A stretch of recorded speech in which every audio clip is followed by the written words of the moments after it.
ഇനി കോവിലങ്ങളിലത്തെ മാമ്പഴ പുളിശ്ശേരി പറയാം. അതിൻ്റെ പ്രത്യേകത എന്താണെന്ന് വെച്ചാൽ ആദ്യം തന്നെ മാങ്ങ കുറച്ച് ഒരു ഇച്ചിരി വെള്ളം ഒഴിച്ചിട്ട് ഒന്ന് തിളപ്പിക്കും. പഴുത്ത മാങ്ങ അങ്ങനെ തൊലി കളഞ്ഞിട്ടിട്ട് ഇച്ചിരി വെള്ളം ഒഴിച്ചിട്ട് ഒന്ന് തിളപ്പിക്കും. ഒന്ന് നന്നായിട്ടൊന്ന് തിളയ്ക്കുമ്പോൾ ഒരു ചെറിയ വേവ് പോലെ അതിനകത്ത് വരും.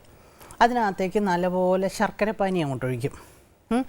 ശർക്കരപ്പാനിയും ഈ മാങ്ങയും കൂടി ഇങ്ങനെ വഴണ്ട പോലെ ഇങ്ങനെ വഴറ്റി ഇങ്ങനെ എടുക്കണം.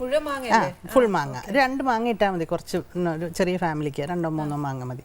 അതും ചന്ദ്രക്കാര മാങ്ങ ഏറ്റവും നല്ല കേട്ടോ.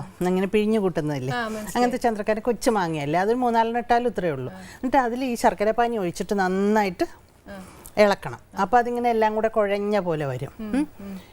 എന്നിട്ട് അതിൽ കുറച്ച് നെയ്യ് ഒഴിക്കണം.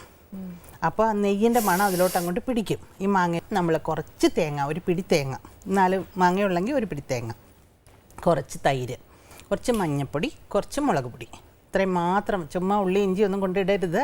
ഇത്രയേ ഉള്ളൂ. കഴിഞ്ഞ കോമ്പിനേഷൻ. ഇത് നന്നായിട്ട് അരയ്ക്കുക. കല്ലിൽ അരയ്ക്കുകയാണെങ്കിൽ നല്ല വെണ്ണ മാതിരി അരച്ചെടുക്കണം. അല്ലാന്ന് വെച്ചാൽ മിക്സിയിൽ അരയ്ക്കും. നന്നായിട്ട് വെണ്ണ പോലെ അരച്ചെടുക്കുക. തേങ്ങയും മഞ്ഞൾപ്പൊടി മുളക് പൊടിയും. മഞ്ഞൾപ്പൊടി മുളക്, തൈര് മറക്കരുത്. തൈര് വേണം, പുളിയുള്ള തൈര് വേണേ. പുളിയുള്ള തൈരും കൂടെ അതിൽ ചേർത്ത് നന്നായിട്ട് അരച്ചിട്ട് ഈ മാമ്പഴത്തിൻ്റെ ഈ കുറുക്കി വെച്ചിട്ടില്ല അതിനകത്തോട്ട് ഒഴിക്കുക.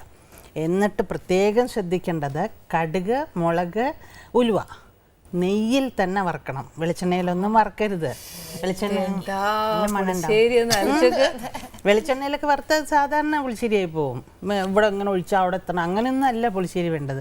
നല്ല കുറുക്കുകാളം പോലെ ഇരിക്കണം, കുറുകിയ പോലെ ഇരിക്കും. ഒരു പാത്രത്തിൽ ഇങ്ങനെ കുറുകിയ പോലെ, എന്ന് വെച്ചാൽ കട്ടിക്ക് അങ്ങനെ പുഴുക്ക് പോലെ ആക്കരുത്, ഒത്തിരി ലൂസായിട്ട്. അതാണ് ശരിയായിട്ടുള്ള മാമ്പഴ പുളിശ്ശേരി.